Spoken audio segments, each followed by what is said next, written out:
नमस्कार। ओम जय spiritual world की तरफ से आप सभी को नए साल की बहुत बहुत शुभकामनाएं। नया साल आपके जीवन में सुख समृद्धि ऐश्वर्य के साथ बहुत सारी खुशियां लाए, यही मेरी मनोकामना है। मैं प्रिया, वैदिक spiritual numerologist, vastu consultant, tarot card reader, Ganesha card reader, रून्स के साथ और बहुत सारी मॉडलिटी के साथ रोज रोज आपको नए नए मॉडलिटी के साथ हमेशा मिलती रहती हूँ। और दोस्तों, बहुत दिनों के बाद वीडियो शूट कर रही हूँ, उसके लिए सॉरी। कुछ बिजी हो गई थी, कुछ शेड्यूल ऐसा चला मेरा, और बहुत सारे अच्छे एक्सपीरियंस और गुड न्यूज़ भी है जो धीरे धीरे हम रोज डिस्कस करेंगे। तो आज तो हम बातें करेंगे कि नया साल हम कैसे मनाएं, या कैसे नया साल को अपने लिए एक पॉजिटिव एटीट्यूड में रखें। और उस पॉजिटिव एटीट्यूड की बात कर रही हूँ अपने ऑरा को, अपने आप को, क्योंकि सेल्फ रिस्पेक्ट और सेल्फ लव बहुत जरूरी है ना।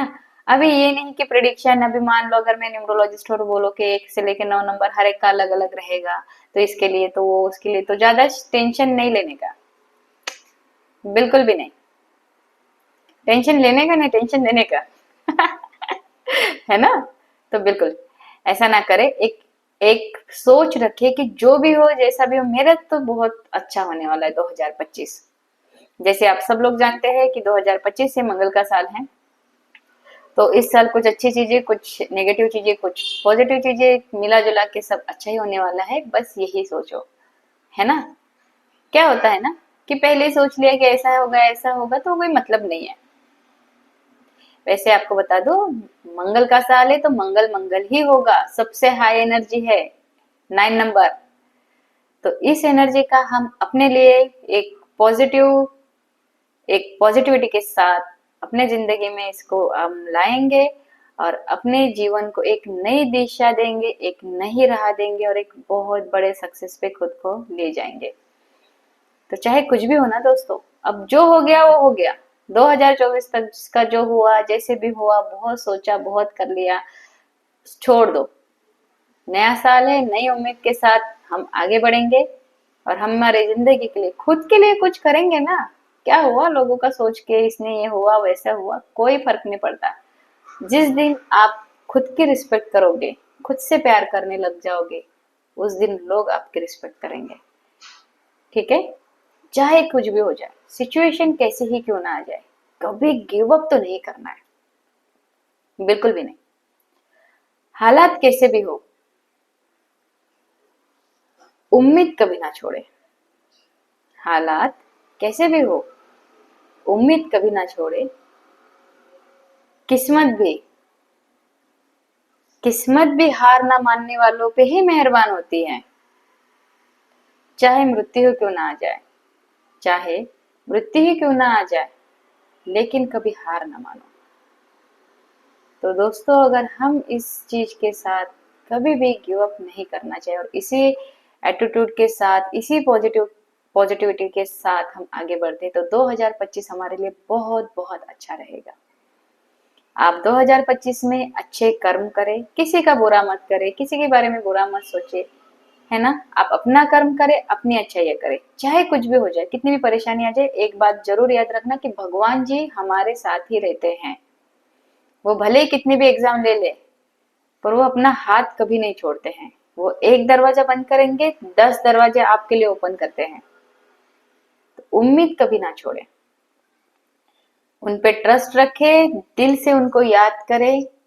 और सिर्फ अगर कोई सच्चा साथी है तो भगवान जी है।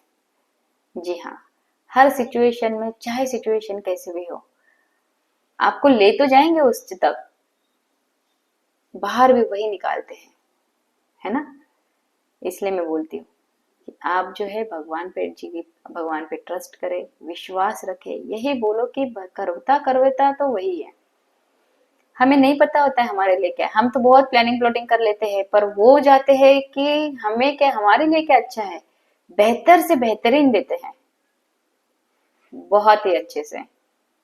बहुत अच्छे प्लानर है, उनका सॉफ्टवेयर ना बहुत अपडेटेड है। हम इंसान एक बार ये कर लेंगे, भगवान जी का सॉफ्टवेयर इतना अपडेटेड है, कुछ सी गलती नहीं हो सकती है। तो वो हमारे जो भी प्लान करते हो बेहतर से बेहतरीन करते हैं, है ना। तो हम भी कोशिश करें कि हम हमारी अच्छाई कभी ना छोड़े, कर्म अच्छे करें, सच्चाई पे राह चले, लोगों की मदद करें, तो भगवान जी हमारे साथ बिल्कुल ही रहते हैं। कभी किसी को जज ना करें, लोगों को जो करना है करने दो, हमें किसी को जज नहीं करना है। हम कौन होते हैं जज करने वाले? और हमें कोई जज करता है, उससे भी हमको लेने देना नहीं होना चाहिए। क्या करना है, ऐसे समझो फूल बरस रहे।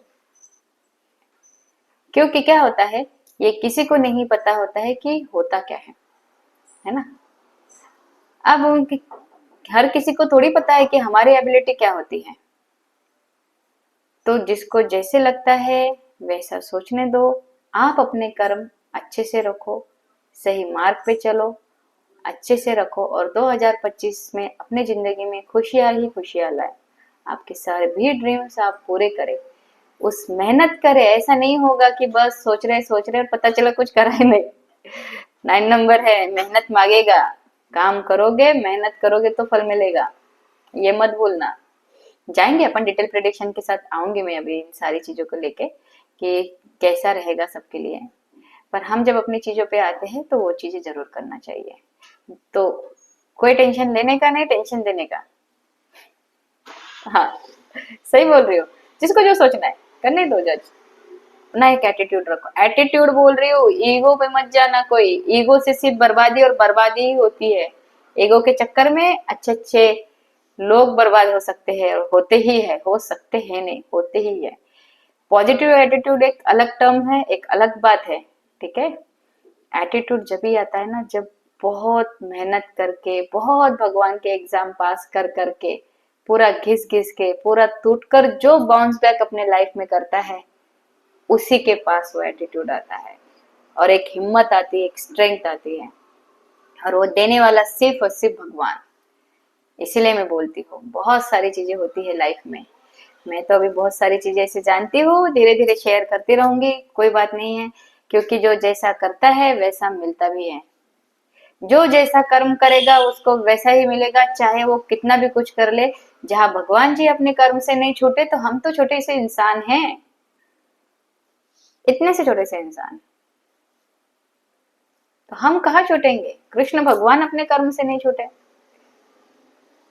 तो फिर हम तो छोटे से हैं। अगर एक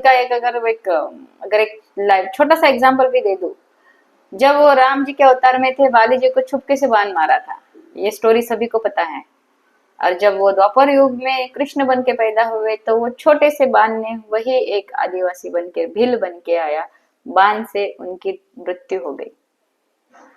तो जब भील बहुत पछता रहा था कि मैंने क्या कर दिया भगवान जी को, मेरे हाथों से स्वयं कृष्ण की मृत्यु हो रही है, वो बहुत रोया, बहुत पछताया। तब कृष्ण भगवान ने उनको बोला था कि तुम्हारी गलती नहीं है, गलती मेरी है, क्योंकि मैंने जैसे बोया था वैसे काट रहा हूँ। मैंने पिछले जन्म में तुम्हारे साथ विश्वासघात करके मेरे हाथों से तुम्हारी मृत्यु हुई थी, तो मेरा कर्म मुझे मिला। तो ये इसी तरह हर किसी का होता है, कर्मा सभी को मिलता है। इसलिए मैं आपको बोलती हूँ, अच्छे से रहो, अच्छा कर्म करो। 2025 वैसे भी 9 नंबर है, हनुमान जी का नंबर होता है। 9 नंबर जी बहुत हाई हाई एनर्जी होती है। तो आप सोच लो कि हमें करना क्या है। हर एक जन अपना अपना गोल सेट करके उस हिसाब से जाओ, किसी के बीच में ही मत रहो। नेगेटिव पीपल, नेगेटिव थॉट्स के बीच में रहो ही मत। अपने माइंड को ऐसा नेगेटिव खाना दो ही मत। बहुत पॉजिटिव सोचो, मेडिटेशन करो। सबसे इंपॉर्टेंट, इस साल बहुत ज्यादा मेडिटेशन करो, ये बहुत जरूरी है। किसी को जज करने की, ये सब करने की जरूरत ही नहीं है, पढ़ना ही नहीं है। मुझे पता है बहुत टफ होता है, मतलब सुनने में, और ऐसा लगता होगा आपको कि सुनने में तो बहुत आसान है, भाषणबाजी देना बहुत आसान है। क्या होता है, सुनने में आसान है, आई एग्री, बहुत, और करने में बहुत मुश्किल होता है। पर कोशिश भी हम ही करते हैं, क्योंकि हमको जो है खुद से ही खुद बाहर आना होता है। देखो, हमारे पास अगर थाली सजा के रखे है, तो वो चाहे 56 भोग की हो, पर निवाला तोड़ के अपना हाथ ये उठाना पड़ेगा, रोटी तोड़नी पड़ेगी, निवाला बनाना पड़ेगा और मुंह में डालना पड़ेगा। इतनी मेहनत तो हमको करनी है ना। भगवान जी हमको यही चीज बोलते हैं, तुम इतनी सिर्फ ये मेहनत कर लो, बाकी सब मैं देख लेता हूँ, छोड़ दो मुझको, सरेंडर कर दो भगवान पे पूरी तरह सरेंडर। जिस दिन आपने भगवान के पूरी तरह सरेंडर कर दिया ना, फिर चमत्कार देखो क्या होता है। अपने को कुछ करने की जरूरत ही नहीं पड़ती है, वो निपटा लेते हैं अपने तरीके से। अरे उनके रास्ते बहुत अलग अलग है, क्या बताए। बिल्कुल, ऐसी छोटी छोटी लाइफ की जर्नी भी मैं बहुत शेयर करूंगी, आपको बताते रहूंगी कि क्या होता है, कैसे होता है, विद डिटेल। तो आप सभी भी लोगों से बस यही निवेदन करूंगी कि आप लोग मेरे सभी सभी व्यूअर्स बस एक बात जरूर ध्यान रखें कि 2025 अपने खुद की अच्छाई के लिए निकालना है और दूसरों के अच्छा करने के लिए निकालना है। कभी किसी की निंदा ना करे, कभी कभी किसी को जज ना करे। अगर आपको कोई जज करता है तो लिव इट, लेट गो वाले एनर्जी में आ जाओ। एक ऐसा पॉजिटिव एटीट्यूड रखो, है ना। कि क्या होता है, सामने वाले को नहीं पता होता ना, सीधा डोंट जज माई power with my look. Don't judge my power with my look because you haven't seen my abilities yet. ये होता है एटीट्यूड, और ये करके दिखाना है, इसे बोल के नहीं दिखाना है ये करना है और कोशिश करनी है। तो आप सभी के लिए आज के लिए इतना ही। अभी हम मिलेंगे, रेगुलर मिलते रहेंगे नए टॉपिक पे। अगर आपका कोई टॉपिक हो तो आप मुझे जरूर बताएं, और प्लीज मेरे चैनल को लाइक, शेयर एंड सब्सक्राइब करें। और उम्मीद करती हूँ कि आज का टॉपिक जो है सिंपल था, पर एक थोड़ा सा गाइडेंस मुझे लगा जो डिवाइन की तरफ से आया कि आप लोगों को बताना चाहिए, क्योंकि बहुत लोग होते हैं कि उनकी जिंदगी में ऐसा फेज चल रहा होता है, डिप्रेशन का, एंजाइटी का, स्ट्रेस का, या हर एक की अपनी अपनी प्रॉब्लम्स होती है। तो उस फेज में ही रहते हैं, तो उस फेज में से हमें अब धीरे धीरे बाहर निकल के अपने लिए कुछ करना है, अपने लिए जीना है, खुद के लिए कुछ करना है। इसीलिए मैंने सोचा कि नया साल है तो कुछ हम अच्छी अच्छी पॉजिटिव बातें करके नया साल को आगे बढ़ाए। बाकी अपने प्रिडिक्शन और सारी चीजें तो चलती रहती है, वो तो अपन रेगुलर लाते ही रहेंगे, है ना। तो चलो मिलते हैं फिर अगली बार कुछ नई जानकारी के साथ, कुछ नई चीजों के साथ। तो आप प्लीज मेरा चैनल जो है जल्दी जल्दी सब्सक्राइब करो, शेयर करो, और ये इंफॉर्मेशन, ये चीजें ऐसे जरूरतमंदों को पहुंचाओ जिनको इस चीज से थोड़ा भी मोटिवेशन मिलेगा तो मुझे लगेगा बहुत अच्छा कुछ किया मैंने, है ना। तो सभी को जय श्री राम, और थैंक यू सो मच जिन लोगों ने मेरा channel like, share and subscribe किया है, उन सभी को बहुत बहुत दिल से धन्यवाद। Thank you so much.